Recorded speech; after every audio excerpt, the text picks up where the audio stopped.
Hi,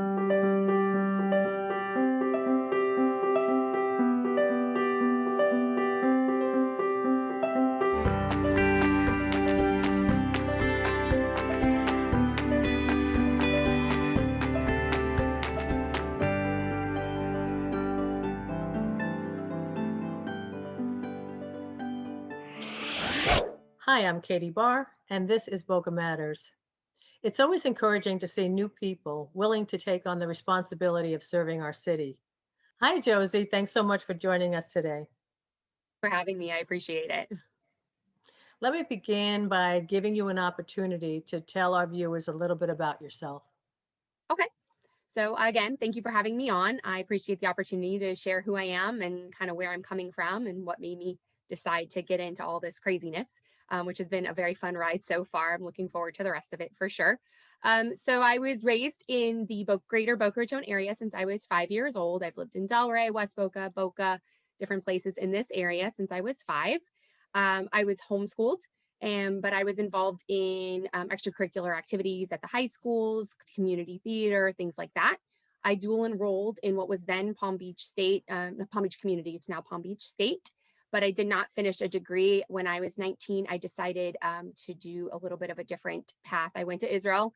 I have dual citizenship there. So I joined the Army and I was a Hummer driver in field training exercises for 2 years.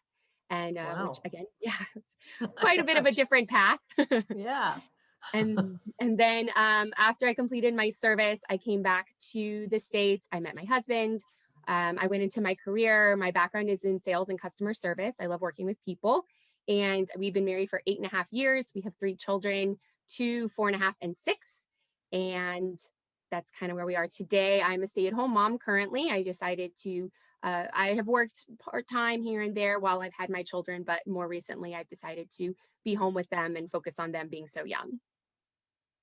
So, being a full-time mom, is education one of the issues that caused you to, throw your hat into the ring? Yes and no. I feel like education was part of it, mostly because, we're responsible for making sure that our children have the best education in all areas.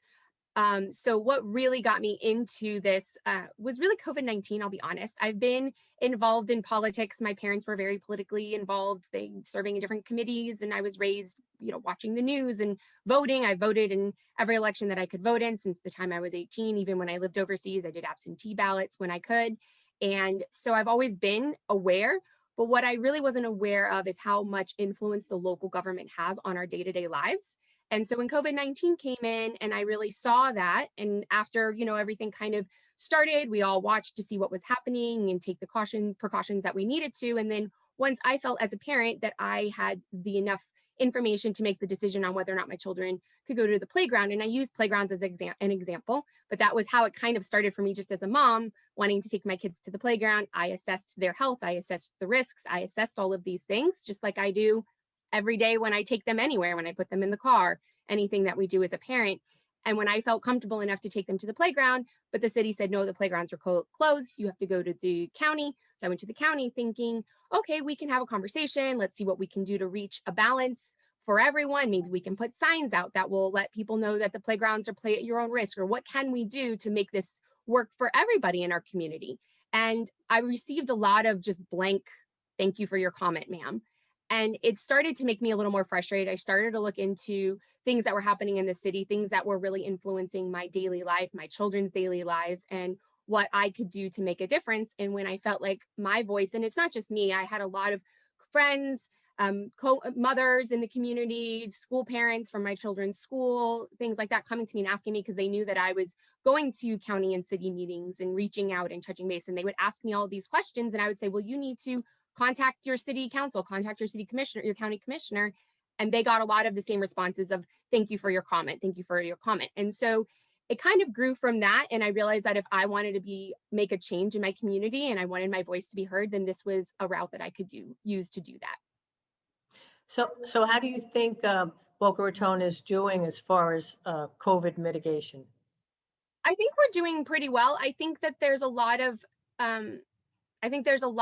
ability for the city to give information to the businesses, to give information to the people, and then allow businesses and people to make their own decisions. That's part of what we do as being adults is I can judge the risk for my children. Like I said, a business owner who owns a nail salon, I don't own a nail salon, so I don't know exactly the way to protect the people in the nail salon, but the owner of the salon does. So we can give them the information and then we say, okay, you're free to do what you choose to do.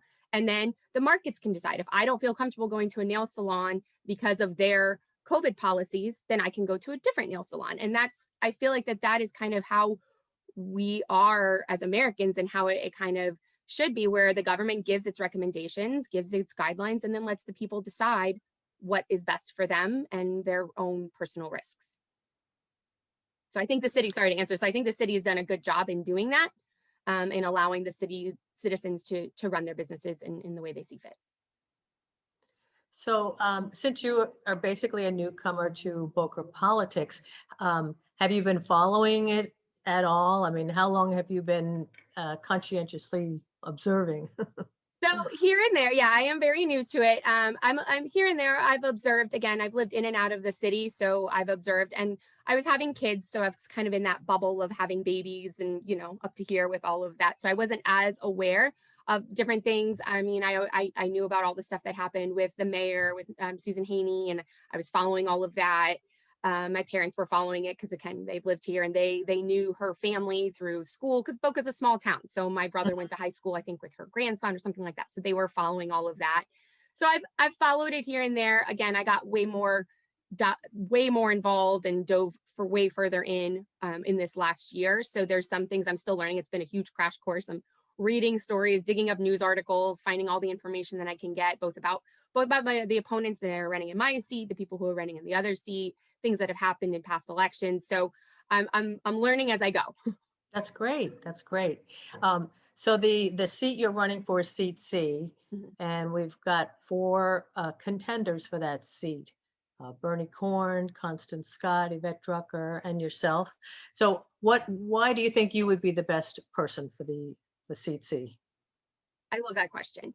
I think that I would be the best person for seat C because I think a lot of times in politics, a lot of politicians always have all the right answers. They have a quick answer for everything, but I don't know that they're always asking the right questions. And I feel like that the way that I've looked at the city and the way that I'm approaching looking at how the government works and the comprehensive plan and different things that they're doing, that they've done in the past few years and that they're looking at doing in the next few years, I think that we need to be asking different questions. And once those questions are being asked, then we can move forward with having answers that works with the community.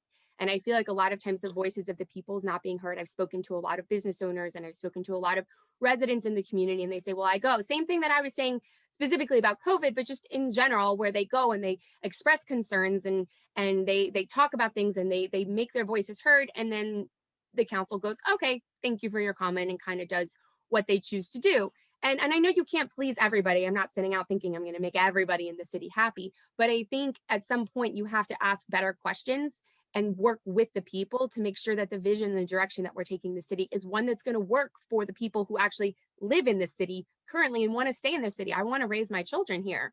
And my husband and I have talked about if we're going to be able to do that, just based off of the direction and different things that the city is going financially and just economically and just vision wise and things like that. And so if I want to maintain the city that we have, and I know growth has to happen, I'm not opposed to growing a city. Obviously, people want to live here. It's a beautiful place to live, and we need to work with that. But there has to be a cohesive vision with it.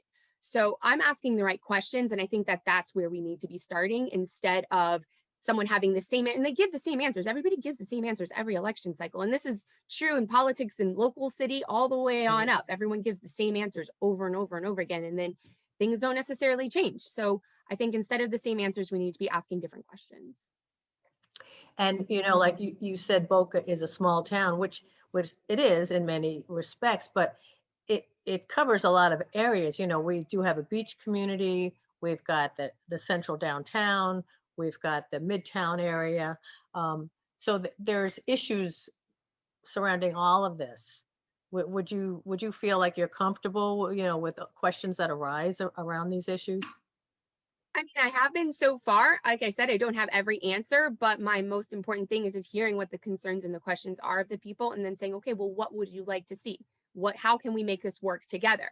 So yes, the beach community, my parents, we're kind of like that. My parents live out by the beach. They live on A1A. We live in the Midtown. So I live on Military and Palmetto. I've lived in East over Northeast on Yamato and Second Avenue. So I've lived in different communities. So I definitely see that coming up.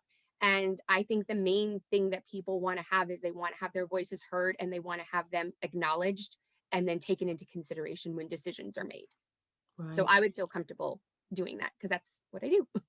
What I've been doing all year without any official capacity is just having friends calling and asking me this and asking me this. And I'm like, well, okay, I'll see what I can do. I'm just a mom with 3 kids. I don't know. I'll do my best.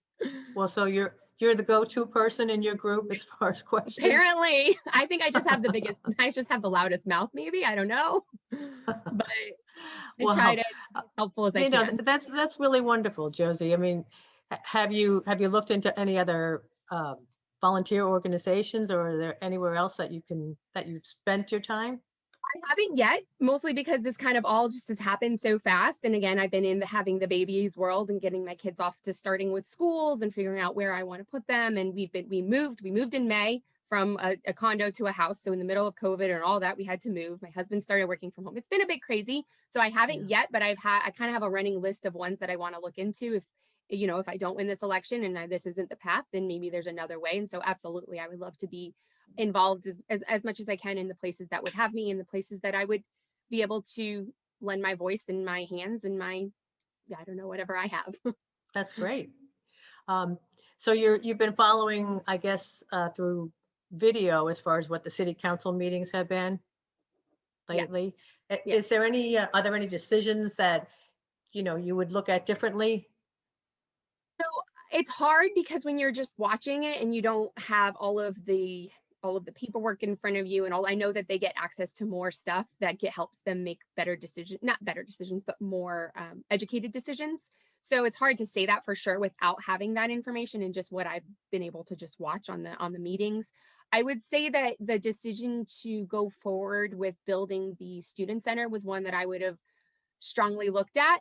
I know we have a good relationship with FAU ish here in the city, but I also know that is a sore point of controversy. There's a lot of back and forth. And so I would really be curious to see if we didn't use that land for student housing, if we'd be able to use it for young professional families who would like to stay in the city, who can't necessarily afford, or even families like who are in the fire department. I have friends who are in the fire department and they can't afford to buy a house in the city because of the way it is. So what could we do that our community that both works and serves the community could also live and be a part of the community, both in those public service aspects as well as the professional side of things. So I would have been curious to see if there was proposals or anything else that could have been put forward to use that land in that manner, which maybe would have changed a decision that I would have made in that area, again, without having access to that information and knowing if that's something that was considered. If that was considered and there was no way that they could do that based off of different things, zoning, then that's a different story. But I don't have obviously access to all that information. So that was one that I was really looking at. And then as far as the sidewalks go on Yamato, and I probably would have kept them at 6 feet. I feel like I understand the vision of making the city walkable, and I'm not discounting that or discrediting that at all. I think that's great, and I think that is something we would look to achieve. I think that particular stretch of road isn't necessarily where a lot of people are walking. There's not really any stores or shops or anything over there. They might walk to the park or the playground, but I know I probably wouldn't be doing a lot of walking if I lived in that neighborhood. It's really hot. It's a bit of a distance of a walk. So I don't know that the benefits outweigh the concerns that the people called in who had serious concerns about it. Again, they were like, okay, thank you for your comment, and then made their own decision. I don't know. Obviously, I can't speak to anyone's motivation or anything like that. I can only see what I saw, but that was something that I would have probably considered a little bit differently. If you are successful and you do win in the March election, what areas do you think you'll focus on? If there's any area in particular that is your passion? So obviously, I'm one person with 4 other people. So there are things that I would love to try to do. Whether or not I'm able to do them, working with other people, that's always the catch. I would like to look at the vision casting for the city. So the comprehensive plan that was written in the 70s and 80s, I would like to take a look at that again and reevaluate whether or not that is the direction that we want to go for our city, taking into consideration the variances that have happened. So they've kind of picked and chosen parts of it that they want to keep, parts that they want to change. And it's kind of put together this, I feel like slightly an identity crisis. And I was talking to a business owner yesterday about it. And he, without me even saying anything, he literally almost said those words verbatim. So this isn't something that's just my concern, but I feel like that we're moving in this way that we don't really know which direction we want to go in. And when cities don't have that, then they kind of end up with, there's a Hebrew word, it's called mekchuk meket, which means kind of just like mushed together. And I feel like that might be kind of where we're going if we don't pull together a more clear, direct vision for the city. So it's something that I would want to work with. My other parts of my platform are helping with economic growth and things like that, for especially for businesses recovering from COVID-19, maintaining their ability to run their businesses, protection for that for them, and then also sustainability, but not necessarily in the way that a lot of people have. When I look at things like our food supply source and things like that, I see honestly how fragile we are here in Boca. There are farms, there are things like that, but they're further out. And so if there were to be an economic downturn or a food source issue, we're not sustainable at all here. So I would love to see more options for people who have yards, who maybe want to grow their own food. Maybe there's restrictions, different things like that we could adjust and change. So people could help do that, which would help in turn making our city a little more sustainable and a little more independent when it comes to that. Well, it seems like you certainly are doing your homework and you're up to the task. Um, do you have a campaign manager or do you have advisors that are helping you? So, all great questions. I have a friend who's my campaign manager. She's not a professional campaign manager any more than I'm a professional politician. We both decided that we had the same vision, and she's the type of person who can pretty much do anything she sets her mind to. I actually thought she should probably run at some point. She's that type of person. But she, within a day of me asking her to do it, she had already gone online and taken like online courses on how to run a campaign. She dropped off papers at my house with homework on all the things I needed to fill out. She keeps me she's on it. And so we are learning as we go. I do have a few friends of my parents and friends of my own who have been in the political world, who I go to for advice with questions, just how do I fill out this report? What do I do next? And the city clerk's office has been amazing. Just a shout out to them, the ladies over there. They've just been super helpful, not in anything where their favoritism in any way, just Right. just being very kind to me, being like, okay, asking kind of silly questions, mostly because I always Google the information first to see if I can figure it out myself. And when I can't, I'll call them, and they've been super patient. And I just really appreciate how welcoming they've been to somebody who's just getting her feet wet in all of this. Yeah. So I have a campaign manager, but we're really running a grassroots campaign. I just ask people to give me the opportunity to share things. You know, people can Google my name and can see things and make a lot of assumptions immediately based off of things that they see. And I think that that's very natural for us to do. And especially in the world today, you hear certain things about somebody and so you automatically put them in a box and that they are this, this, and this. And that's not always the case. And I just would appreciate people, if they have a question, feel free to ask it. I'm as open as I can be. If you don't like what I have to say, then that's fine. But at least give me the opportunity to share who I am and to share what I think we can do for the city together. Do you have a website where people can learn more about you if they want to participate in your campaign? Yes, absolutely. My website is bocaneedsjosie.com. And my Instagram handle, I'm trying to do a lot on social media, especially with COVID restrictions, so I can reach people through Facebook and Instagram. So my Instagram handle is at Boca Needs Josie, and my Facebook page is Boca Needs Josie. I'm doing once a week on my Facebook page. I'm doing Facebook Lives. If there was a city council meeting that previous day, I'll do a recap on the meeting and what my views were or kind of what happened. A quick overview for people who aren't necessarily able to listen or watch the whole meeting.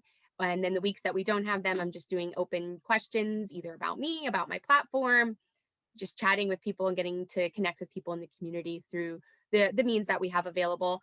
I spend a lot of times at playgrounds. Thank goodness they're open. So if people have kids and they would like to come out and meet me, you can follow me on Instagram. Sometimes I do post that I'll be at a specific playground with my kids that day if you'd like to come out and chat. Well, Josie, it sounds like you're well on your way. Good luck with everything. Thank And you. we really appreciate you coming by and chatting with us today. I appreciate your time. Thank you very much for the opportunity to share who I am. Welcome. Well, that's it for today, everyone. Thanks so much for joining in. Please continue to send your questions and comments to bocafirst.org.